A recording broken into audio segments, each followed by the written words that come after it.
Gary, what about this storm that's erupted this afternoon about a photo put up for Mother's Day, UK Mother's Day is a little bit earlier, by Princess Kate and the children?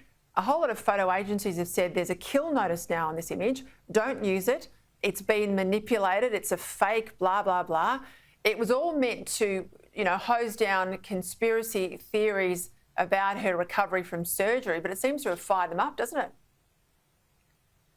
Oh, look, yeah, they're just looking for conspiracies, of course. But look, Her late Majesty always used to say, I need to be seen to be believed. And I think Queen Elizabeth II, may God have mercy on her soul, would be shaking her head. Look, technology exists, Peter. Anybody can take a photo of anything. There are some phone companies that are now saying, you can buy our phone and you can take multiple pictures and we'll stitch together the best version of that picture to make it look like a brilliant picture. And we're now bringing back Marilyn Monroe as an artificially intelligent generated image. I mean, everywhere you turn, you've got this stuff going on. And so people who are using this technology day in, day out on causes that suit them are now seemingly arcing up on the matter of the Princess of Wales. Look, whether the photo is photoshopped, real, painted on, whatever it might happen to be, I thought it was a lovely photo. The kids look happy. She looked happy. I think it was a proper reassurance sort of moment, and good on them for doing it. I think it was a Queen Mum too who used to say, never complain, never explain. That might be another one as well. Hey, exactly. Keith, talk to me about Chris Bowen and this thought today that he's got so much pressure from industry, plenty of pressure from the opposition too, about these very controversial vehicle emission standards, that it's going to skyrocket the cost of utes and pickup trucks and SUVs in Australia, that he's considering backing down. I mean, I think it's a massive own goal, but do you think he will back down? Peter, if we're counting own goals by Chris Bowen, he's in triple figures. It's got to be 100 plus to none. He is the greatest frontbencher for the coalition that I know of. And he's got a PB, no doubt about it. But look, I think he'll go out and play the game. He'll continue, shaking hands and doing what he thinks right with the Motor Traders Association, for example. But he won't make any changes. They are committed to this.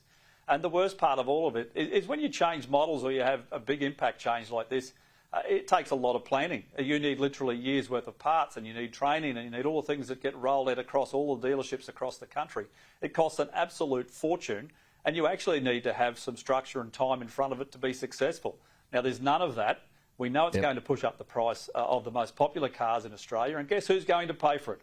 All of your viewers, particularly the ones in regional Australia, because there is nothing else out of this other than higher costs.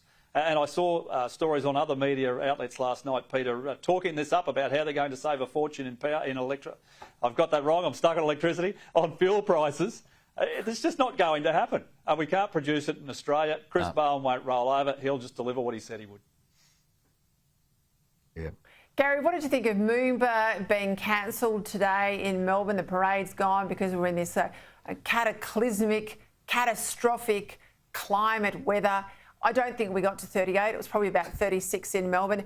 A lot hotter in my day growing up in the Mallee. But, I mean, we've gone soft, haven't we? And also we're looking for catastrophes, every time. I've seen a lot of young journos, and there's some great people who work here at Sky and other places that I've worked, and I've just said, don't call it unprecedented. Just because you've never seen it before doesn't mean it hasn't happened before. Brisbane's just had this really wet summer after predicting a dry summer. Well, guess what? The summer we've had in Brisbane, for instance, is exactly the same summer we had 50 years ago when I was a kid growing up here. You could almost set your watch by it. So Melbourne's always had hot weather, and it always lingers into autumn. And, of course, come Easter, it'll go cold, and then it'll probably snow, and then there'll be another catastrophe. I think people have gone soft. Get out there and enjoy Moomba. Yeah, that's right. That's one afternoon, and then the football starts. It's going to be bad weather somewhere along the way. It's hot, it's dry, it's wet. We've had all of that in Brisbane today. It's been very Melbourne, actually. I can't even chip you for that comment about 4 seasons in one day, because if you live in Melbourne, it's absolutely on the money.